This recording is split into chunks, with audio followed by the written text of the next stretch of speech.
Would you believe it's laundry day, ladies and gentlemen?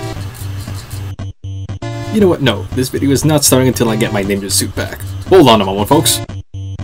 Seriously, that thing takes a stupid amount of time to dry.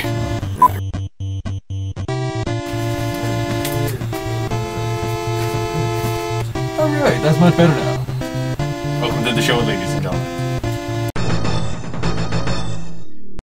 Hello, ladies and gentlemen, and welcome to the 10th and final episode of Double Dragon Ian on the Double Dragon difficulty.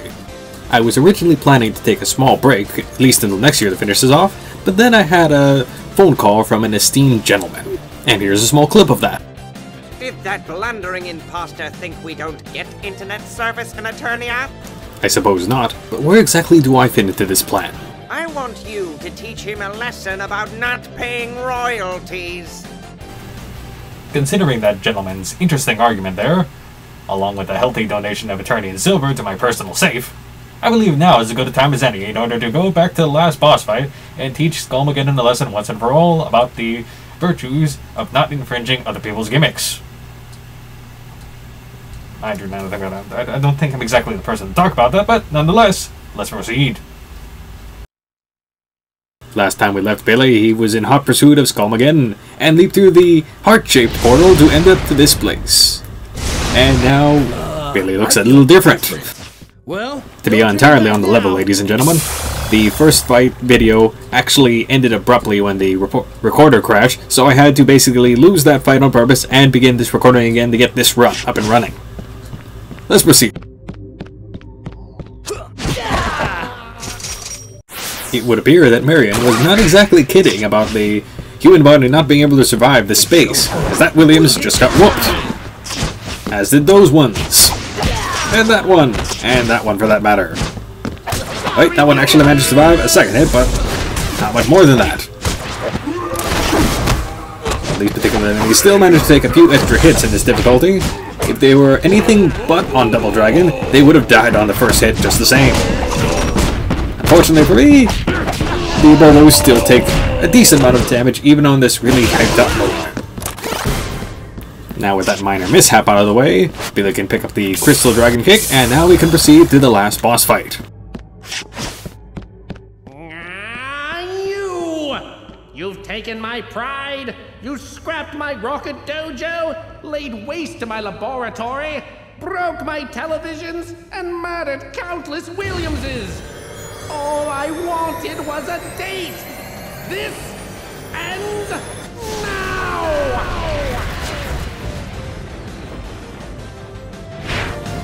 Well, I do believe Skullmageddon just got a makeover.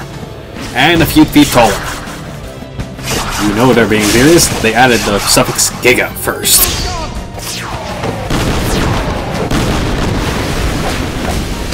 My scapula. Well, as serious as this game actually gets anyway. What is serious, on the other hand, is if not Skeletor here manages to get you with one of those nice little sword swipes, you'll actually be sent flying across the screen, only to be met with more Skullmageddon, who will hit you at least 2 more times before stabbing you on the ground and killing you effectively in that one little combo. In fact, when he moves to the side far enough for those little side attacks there, that's actually your best opportunity in order to get in close and actually attack him. Because trying to get him while he's doing those sword swipes is pretty much tantamount to suicide. At this point of the game, Skullmageddon's attacks, at least in the first part of this particular fight, go as follows. Skull projectiles which you either need to roll under or jump over in order to get close enough to attack him. The wrist, or the kind of wrist lasers that come out of his hand before he does a kind of a chest attack, which gets referred to as nipple lasers, I think, on one instance. And this part where he kind of goes in the middle of the fighting arena, goes into an invincible aura, or at least I'm pretty sure it's invincible anyway, and will either shoot arrows from the background at you, bombs, or missiles from the side. And whenever he's not doing those, he's of course doing this teleporting and sword swiping. Be forewarned, however, that once you get him down to at least mid-health, I would assume, at least from the relative flashing, his teleport and sword swipe will start getting noticeably faster, and he'll do it a bit more often before it goes off to the side in order to do one of the attacks you can actually counter more easily. Now that I think about it, on top of getting the sped up teleports, his side attacks here also get a little more variety.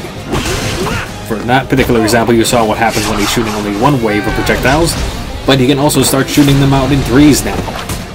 In order to get by the ones that are threes, you either need to do kind of a running jump, or a jump with an axe kick at the top, or a perfect roll in order to get by everything.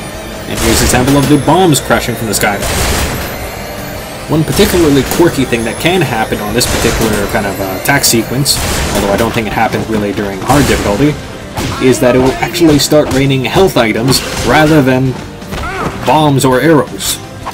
Not to mention that I've seen health items, which pretty much being your nice little crystal or regular dragon kick, as well as batteries, but I've also even seen 1-ups rain from the sky, to kind of help you along during this last match. And now for the ultimate attack. If you get caught within the crosshairs there, Skullmageddon will actually juggle you upward for a rather obscenely long combo that will automatically kill you, regardless of what amount of health or defense you happen to have left at the point. When you see the crosshairs, you need to start running because jumping and dodging are not a guarantee to stay. And now he's blinking pretty fast, so this means he's probably just about done. And there we go, ladies and gentlemen. With Skullmageddon teetering on the edge, now we just have a bit more Mithril to pick up just before we get to that corner. And the last thing left is to deliver the coup de grace, so to speak. Come on, Billy, run over to your well-deserved reward. Actually, now that I think about Billy, before we send him careening over the edge, I believe a victory dance is in order. There we go, Billy. There we go. That's how you do it. Oh, robot right now. Very appropriate. Alright, now with the dance out of the way, let's pick something interesting. Okay. Yeah, we never used the Dragon Swarm, so let's go with Magic Gambit. Okay, we have enough magic there. And now, if you could please, Billy, take it from here.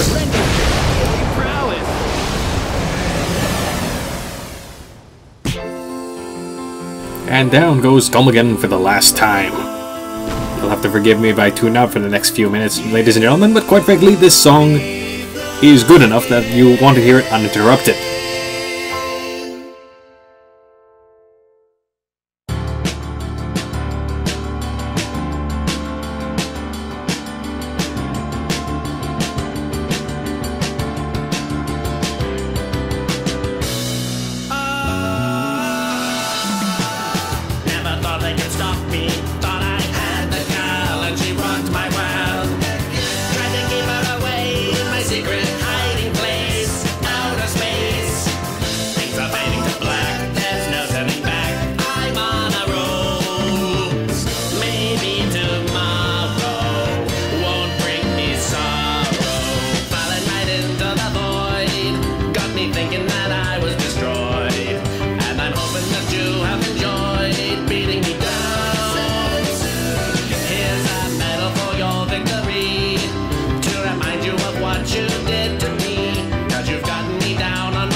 Guitar solo. Play faster, Williams. It's a battle of drums. Please remember all the friendship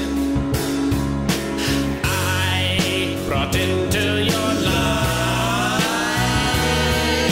For Williams, a Bobo and Linda, together they skin ya forever. My loyal color guard, and I, a magical skeleton, rendered to gelatin, because I dare to dream, and in my dream I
Now to think about it, where'd the Skeletor go off to?